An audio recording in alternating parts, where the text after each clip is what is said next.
azalmış.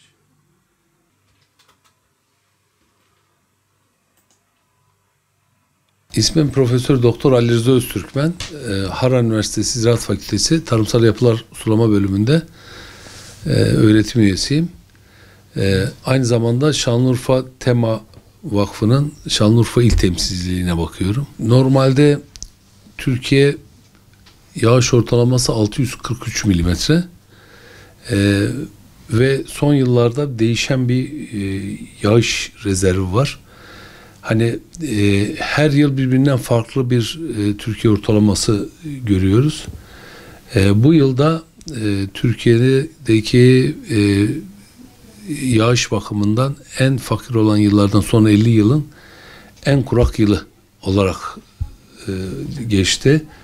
2003 yılında, 2023'te de aynı şekilde bir kuraklık yaşanmıştı. Bu kuraklık hem tarımsal üretimde hem de yaşam standartlarımızda büyük yoksunluk yaratıyor. Normal koşullar altında Türkiye'de sulanan alan ya da sulanabilir alan miktarı çok fazla değil. Tarımsal üretimimizin büyük bir kısmını kurak, yani yağışa bağlı alanlarda yapıyoruz. Dolayısıyla bu kuraklık bütün tarım sistemini etkileyip kuraklık sonucunda da bir verimsizleşmeye neden olacaktır. Normal koşullar altında sulanan alanlarla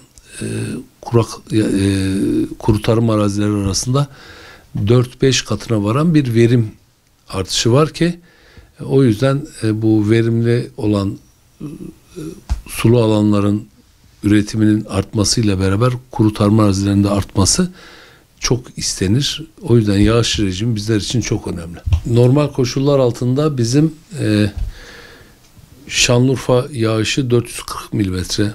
Az önce Türkiye ortalama yağışı 643 milimetre olduğunu söyledim.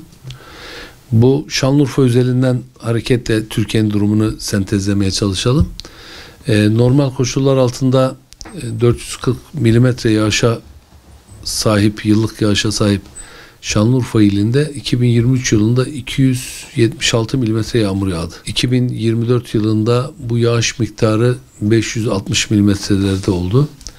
Bu yıl su yılı olarak, yani Ekim ayından itibaren bugüne kadar geldiğimizde 6-7 aylık bir dönem var. 6-7 aylık bir dönem. Bu 6-7 aylık dönem içerisinde 1990 yılından 2024'e kadar ki yağış rejimini incelediğimiz zaman Ekim aylarından Nisan aylarına kadar olan dönemde ortalama yağış 230 milimetreye denk geliyor. 240 milimetreye hatta denk geliyor. Fakat bugüne baktığımızda Ekim ayından bugüne kadar yağan yağmur miktarı, Şanlıurfa genelini söylüyorum, yaklaşık olarak 94 milimetre. Yani bu yağış Harran, Akçakale, Viranşehir, Ceylanpınar bölgelerine gittiğimizde 90 milimetrenin altına düşüyor. Bir tek Halfeti, Birecik taraflarında 90'ın ortalarında, yani 94-95 milimetre civarlarında ki bu kuru tarım yapan çiftçilerimiz için oldukça büyük bir problem. Kuru tarımdaki ürünü yetiştirebilmesi için bugüne kadar en az 200 milimetre yağış alması gerekirdi. Fakat alamadık. Yalnız bu sizin sorunuza binaen bir de diğer kısmı açıklamak istiyorum. Elimizde su olan bölgelerde de bu kuraklığın gelecekte olacağı, su kaynaklarının azalacağı ya da önümüzdeki dönemlerdeki su rezervinin ne olacağını bilemediğimiz için hızlı bir şekilde sulamada verimliliğin artırılması şart. Yani bugün damla sulama kullanımı Türkiye'deki şeye baktığımızda sulanan alanlarda %6 civarında, yani %30 civarında, Türkiye'nin tamamında %6 civarında. Bunun %70'e çıkarılması, %80'lere çıkarılması önemli. Çünkü biz suyu ne kadar idareli kullanırsak o kadar çok alan sulayabiliriz ve önemli olan bu alanların düzgün bir şekilde, kontrollü bir şekilde sulanması. Yine yeraltı suyunu kontrol etmemiz şart. Bunun için Türkiye'deki bir diğer problem ruhsatlı olan kuyuların haricinde bir de ruhsatsız kuyular var. Bir an önce bunların disipline edilmesi önemli. Çünkü gelecekte neyin ne olacağı hiçbir şekilde belli olmaz. Yine kuraklığa dayanıklı ürünler, yani nohut, mercimek gibi, arpa gibi susuz yetişebilen ürünlerin ürün paterninde olması önemli.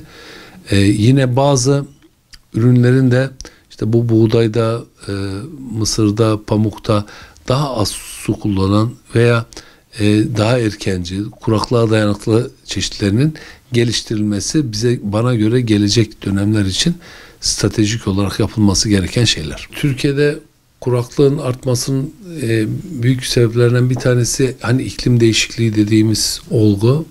Bugün Türkiye sıcaklık derecesine baktığımızda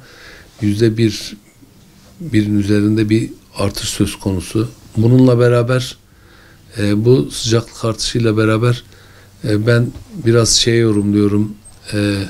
Tarım arazilerindeki deformasyona ve betonlaşmayı kontrolsüz hale getirdik. Kaynakların söylediğine göre normalde tarım arazilerindeki sıcaklık betonlaşan alanlardaki sıcaklıktan 6-8 derece arasında daha düşük. Yani biz doğanın sıcaklığını artırdık. Tabii ormansızlaşma, ağaçsızlaşma da yine bunun paralelinde en önemli problemlerden bir tanesi. Bunlara göre, bu etkilere göre biz yağmuru, bulutu ya da yağışları belli bir yerden belli bir yere doğru hareket ettirmeye başladık ki bence doğanın kurallarını bozup kendi hayatımızı da bozduğumuzun farkında değiliz. Normal koşullar altında dünyada uygulanan mesela anız örtülü tarım var. Yani tarım arazilerinin çok fazla deformasyona uğratılmadan toprak yüzeyinin kaplı olarak tutulması, yani anızlı tarım. Yine aynı şekilde toprağın çok fazla işleme yapılmaması ve topraktaki mevcut nemin kaybedilmemesini amaçlayan tarım yöntemleri var. Bununla beraber bir de son zamanlarda kuraklığın önümüzdeki günlerde de karşımıza çıkabileceği düşünülerek kuraklığa dayanıklı tarımsal ürünlerin kullanımı çok önemli. Tabii ki bakanlığımızın son dönemlerde işte havza yönetimi, bu suyun kontrolünün için bazı ürünlerin, çok su kullanan ürünlerin farklı havzalarda üretilmesi gibi yapılan önlemler de suyun verimliliğini artıracaktır diye düşünüyorum. Ben kuru tarım arazilerinin haricinde sulanan tarım arazilerinde de suyun iyi kontrol edilmesinin gerektiğini düşünüyorum. Çünkü biz sulanan tarım arazilerinde de eğer suyu verimli kullanırsak daha fazla suyu daha fazla alanda kullanıp verimimizi o derecede arttırabiliriz.